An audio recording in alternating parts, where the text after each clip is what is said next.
എല്ലാവർക്കും രാമായണ മാസത്തിന്റെ 2-ാം ദിവസത്തിലേക്ക് സ്വാഗതം. ആദ്യം ശിവം രാമായണ കഥ പറയുന്നു. പാർവതീദേവിയുടെ അപേക്ഷ കേട്ടിട്ട് പരമേശ്വരൻ പുഞ്ചിരിയോടെ ഇങ്ങനെ പറഞ്ഞു: സുന്ദരി, കേട്ടുകൊള്ളുക. പണ്ട് ബ്രഹ്മാവ് 100 കോടി ശ്ലോകങ്ങളിൽ വേദസമാനമായ രാമായണം രചിച്ചു. പിന്നീട് ബ്രഹ്മാവിന്റെ നിർദ്ദേശമനുസരിച്ച് മനുഷ്യർക്ക് മുക്തി ലഭിക്കുന്നതിന് വേണ്ടി 24,000 ശ്ലോകങ്ങളിൽ ചുരുക്കി വാൽമീകി മഹർഷി രാമായണം നിർമ്മിച്ചു. അത് ചുരുക്കി ശ്രീരാമൻ എനിക്ക് പണ്ട് ഉപദേശിച്ചു. അതിൻ്റെ പേരാണ് അധ്യാത്മ രാമായണം. ഇത് പഠിക്കുന്നവർക്ക് ആധ്യാത്മിക ജ്ഞാനമുണ്ടാകും. കൂടാതെ പുത്രസമ്പത്തും ധനസമൃദ്ധിയും ദീർഘായുസ്സും മിത്രസമ്പത്തും രോഗശാന്തിയും ഉണ്ടാകും. ഭക്തി വർദ്ധിച്ച് മുക്തി ലഭിക്കും.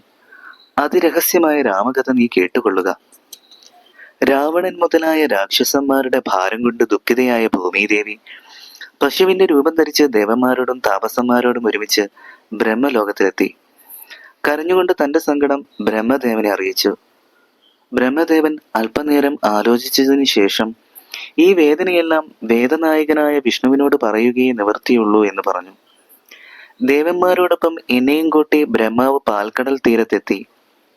ദേവർഷിമാരും ബ്രഹ്മാവും ഭക്തിപൂർവ്വം പുരുഷസൂക്തം ചൊല്ലി മഹാവിഷ്ണുവിനെ സ്തുതിച്ചു. അപ്പോൾ 10,000 സൂര്യന്മാർ കിഴക്കുതിച്ചു വീഴുന്നത് പോലെ തേജോമയനായ ശ്രീ പത്മനാഭനെ ബ്രഹ്മാവിന് കാണുവാൻ കഴിഞ്ഞു.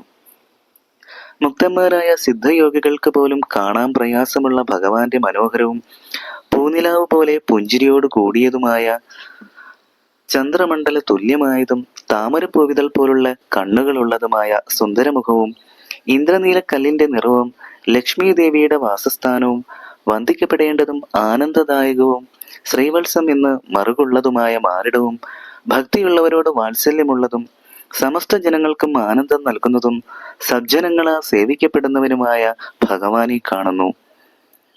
മായ പാദപങ്കജത്തോടുകൂടിയും മേരുപർവ്വതത്തിനു തുല്യമായ കിരീടം, ശോഭിക്കുന്ന കർണാഭരണങ്ങൾ, മുത്തുമാല, കേയൂരം, അങ്കദം, കടകം, അരഞ്ഞാൻ വള, മോതിരം തുടങ്ങിയ ആഭരണങ്ങൾ കൊണ്ട് അലങ്കരിക്കപ്പെട്ടതും ലക്ഷ്മിയുടെ മനസ്സിനെ ആകർഷിക്കുന്നതും കരുണയുടെ ഇരിപ്പിടമായതുമായിട്ടുള്ള വിഷ്ണു ഭഗവാന്റെ മനോഹര രൂപം കണ്ട് പരമാനന്ദം പൂണ്ട ബ്രഹ്മദേവൻ മധുരവും സ്ഫുടവുമായ ഭാഷയിൽ ഭഗവാനെ സ്തുതിച്ചു.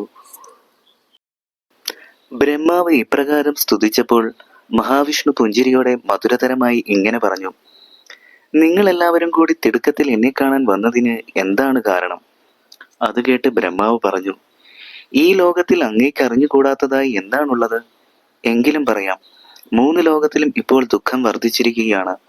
പൗലസ്ത്യപുത്രനായ രാവണൻ മൂലൻ 3 ലോകവും മിക്കവാറും നശിച്ചു.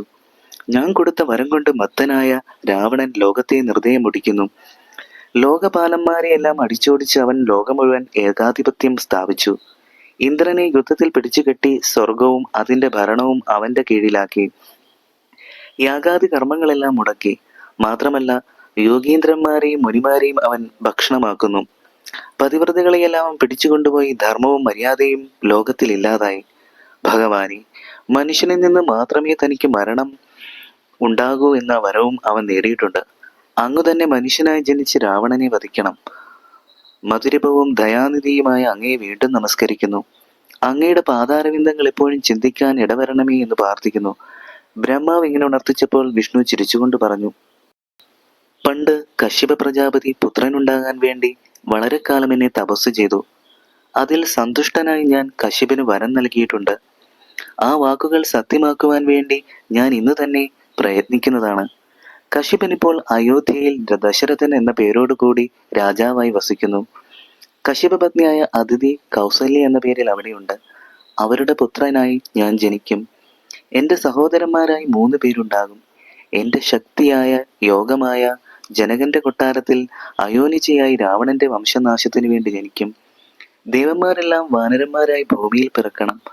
ഭൂഭാരത്താൽ ഭൂമിദേവിക്കുണ്ടായ വേദന ഞാൻ തീർക്കുന്നുണ്ട് എന്ന് പറഞ്ഞ് വേദകനായ ബ്രഹ്മാവിനെ അയച്ചിട്ട് മഹാവിഷ്ണു പറഞ്ഞു. ബ്രഹ്മാവ് വിഷ്ണുവിനെ നമസ്കരിച്ചു. ആദിനായകനായ മഹാവിഷ്ണു മറിഞ്ഞു ദിക്കു നോക്കി ദുഃഖമെല്ലാം അകന്ന് സന്തുഷ്ടരായ ദേവന്മാർ ഭക്തിപൂർവ്വം നമസ്കരിച്ചു. ഭൂമിദേവിയെ ആശ്വസിപ്പിച്ചതിന് ശേഷം ബ്രഹ്മാവ് ദേവന്മാരോട് ഇങ്ങനെ പറഞ്ഞു: അസുരന്മാരുടെ ശത്രുവും കരുണാനിധിയും ലക്ഷ്മീപതിയുമായ മഹാവിഷ്ണു മനുഷ്യനായി ജനിക്കും. ഭഗവാൻ അവതരിക്കുന്നത് അയോധ്യയിലെ സൂര്യവംശത്തിലായിരിക്കും. ഇന്ദ്രാദികളായ നിങ്ങൾ മഹാവിഷ്ണുവിനെ പരിചരിക്കുന്നതിന് ദാസഭാവത്തിൽ ഭൂമിയിൽ ജനിക്കണം. അഹങ്കാരിയായ രാവണന്റെ വൃദ്ധരായ രാക്ഷസന്മാരോട് യുദ്ധം ചെയ്യുന്നതിന് കാട്ടിലും പർവ്വതത്തിലെ ഗുഹകളിലും വൃക്ഷങ്ങളിലുമെല്ലാം കഴിഞ്ഞുകൂടുന്ന വാനര വീരന്മാരായി പിറക്കണം. ഇന്ദ്രൻ മുതലായവരോട് ബ്രഹ്മാവ് തന്റെ സ്വാമിയായ വിഷ്ണുവിന്റെ ആജ്ഞ അറിയിച്ച ശേഷം കൃതാർത്ഥനായിട്ട് സത്യലോകത്തേക്ക് പോയി. ഭൂമിദേവി ദുഃഖമെല്ലാം അകന്ന് സന്തുഷ്ടയായി വസിച്ചു. അക്കാലത്ത് ഇന്ദ്രാദികളായ ദേവന്മാർ മനുഷ്യരൂപത്തിൽ അവതരിച്ച വിഷ്ണുവിനെ സഹായിക്കാൻ വാനര രൂപത്തിൽ ഭൂമിയിൽ ജനിച്ചു. പർവ്വത ശരീരികളായ അവർ അവിടെ ഇവിടെ നരസിംഹത്തിന് തുല്യം വേഗവും വിഭ്രമവും പ്രകടിപ്പിച്ച് പർവ്വതങ്ങളും മരവും കല്ലും കൊണ്ട് സമരം ചെയ്യുന്നവരായി ഭഗവാൻ മഹാവിഷ്ണുവിനെ പ്രതീക്ഷിച്ചുകൊണ്ട് സസുഖം വസിച്ചു. രാജ്യം ഭരിക്കുന്ന കാലത്ത് സന്താനമില്ലാത്തതിനാൽ ദശരഥ മഹാരാജാവ് അതീവ ദുഃഖിതനായി. തന്റെ ഗുരുവായ വസിഷ്ഠനോട് ചോദിച്ചു, എനിക്ക് പുത്രരുണ്ടാകാൻ എന്ത് സൽക്കർമ്മമാണ് ചെയ്യേണ്ടത്? പുത്രന്മാരില്ലാത്തത് കൊണ്ട് എനിക്ക് രാജ്യം തുടങ്ങിയ സമ്പത്തെല്ലാം ദുഃഖകരമാണ്. താപസശ്രേഷ്ഠനായ വസിഷ്ഠൻ ചിരിച്ചുകൊണ്ട് ദശരഥനോട് പറഞ്ഞു, അത് കരുതി നീ ദുഃഖിക്കേണ്ട. നിനക്ക് 4 പുത്രന്മാരുണ്ടാകും. താമസിയാതെ ഇസൃശൃംഖനെ വരുത്തി നീ പുത്രകാമേഷ്ടി നടത്തണം. തന്റെ ഗുരുവായ വസിഷ്ഠന്റെ നിയോഗമനുസരിച്ച് രാജാവ് വിഭാണ്ഡകന്റെ മകനായ ഋഷ്യശൃംഖനെ വരുത്തി സരയൂ നദീതീരത്ത് യാഗശാല പണിത് രാജാവ് യാഗദീക്ഷ ധരിച്ച് അശ്വമേധയാഗം നടത്തി. അനന്തരം താപസന്മാരുമായി ആലോചിച്ച് വിശ്വനായകന് സമനായ ദശരഥൻ വിശ്വനാഥനായ മഹാവിഷ്ണു അവതരിക്കുന്നതിനായി വിശ്വാസത്തോടും ഭക്തിയോടും കൂടി ഋഷ്യശൃംഖനെ കൊണ്ട് പുത്രകാമേഷ്ടി കർമ്മം നടത്തി. ഋഷ്യശൃംഖൻ നടത്തിയ ഹോമം കൊണ്ട് ദേവന്മാർ സന്തുഷ്ടരായി. അഗ്നിദേവൻ പായസം നിറച്ച ഒരു സ്വർണ്ണപാത്രവും കയ്യിലേന്തി ഹോമകുണ്ടത്തിൽ പ്രത്യക്ഷനായി. ദേവനിർമ്മിതമായ ഈ പായസം നിനക്ക് പുത്രനുണ്ടാകാൻ വേണ്ടിയുള്ളതാണ് എന്ന് പറഞ്ഞ പായസം ദശരഥനെ ഏൽപ്പിച്ചിട്ട് അഗ്നിദേവൻ മറഞ്ഞു. അതിനുശേഷം ദശരഥൻ കൗസല്യയ്ക്ക് പായസത്തിൽ പകുതി സസന്തോഷം കൊടുത്തു. മനപ്രയാസത്തോടെ പകുതി കൈകേയിക്ക് നൽകി. തനിക്ക് കിട്ടിയതിൽ പകുതി കൗസല്യ സുമിത്രയ്ക്കും കൊടുത്തു. അത് കണ്ട് കൈകേയിയും പകുതി സുമിത്രയ്ക്ക് നൽകി. ഇത് കണ്ട് രാജാവ് സന്തുഷ്ടനായി. പ്രജകൾക്കെല്ലാം ആനന്ദം പകർന്നുകൊണ്ട് രാജ്ഞികൾ മൂവരും ഗർഭം ധരിച്ചു. അതറിഞ്ഞ ദശരഥൻ ബ്രാഹ്മണരെ വരുത്തി ഗർഭരക്ഷയ്ക്കുള്ള ജപഹോമാദികൾ ദിവസവും നടത്തി. ഗർഭജിജ്ഞങ്ങളെല്ലാം വർദ്ധിച്ചു വരുംതോറും രാജാവിന് പത്നിമാരോടുള്ള ഉൾപ്രേമവും വർദ്ധിച്ചു വന്നു. രാജ്ഞിമാരുടെ ആഭരണങ്ങളും വിപ്രന്മാർ തുടങ്ങിയ പ്രജകൾ, ഭൂമിദേവി, ദേവന്മാർ തുടങ്ങിയവരുടെ ദുഃഖവും നാൾക്കുനാൾ കുറഞ്ഞു വന്നു. രാജ്ഞിമാരുടെ തേജസ് വർദ്ധിച്ചു. അവർക്ക് സീമന്തം, പുംസവനം തുടങ്ങിയ ചടങ്ങുകളും വൃത്തിപ്രകാരം യഥാകാലം ചെയ്തു. ജനങ്ങൾക്ക് മതിയാവോളം ഗർഭധാനവും പരിപൂർണമായപ്പോൾ 4 കുമാരന്മാർ പിറന്നു.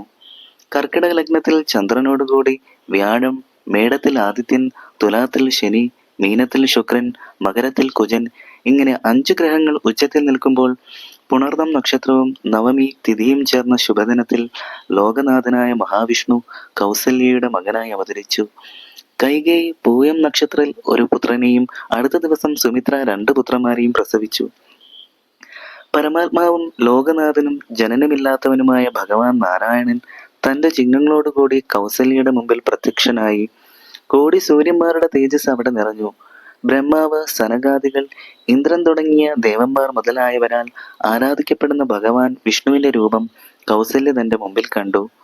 നിർമ്മലമായ കിരീടം, മനോഹരമായ തലമുടി, ശോഭയുള്ള കുറുനിര, കാരുണ്യാമൃത രസം നിറഞ്ഞ കണ്ണുകൾ, ചെമന്ന പട്ടുധരിച്ച അരക്കെട്ട്, ശംഖ്, ചക്ര, ഗദാപത്മം എന്നിവ വിലസുന്ന 4 കൈകൾ, ശംഖ് പോലെ അഴകേറിയ കഴുത്തിൽ ശോഭിക്കുന്ന കൗസ്തുഭരത്നം, മാറിലെ ശ്രീവത്സം എന്ന മറുക, കുണ്ടലം, മുത്തുമാല, അരഞ്ഞാൺ, പാദസരം തുടങ്ങിയ ആഭരണങ്ങൾ, ചന്ദ്രമണ്ഡലം പോലെയുള്ള മുഖം, പണ്ട് 3 ലോകങ്ങളെയും അളന്ന പാദകമലങ്ങൾ, ഇവയോടുകൂടി തന്റെ മുമ്പിൽ പ്രത്യക്ഷമായ രൂപം മോക്ഷദായകനും ലോകസാക്ഷിയും പരമാത്മാവുമായ സാക്ഷാൽ മഹാവിഷ്ണു തന്നെയാണെന്ന് മനസ്സിലാക്കിക്കൊണ്ട് കൗസല്യ ആനന്ദത്തോടെ തെരുതെരെ സ്തുതിച്ചു തുടങ്ങി.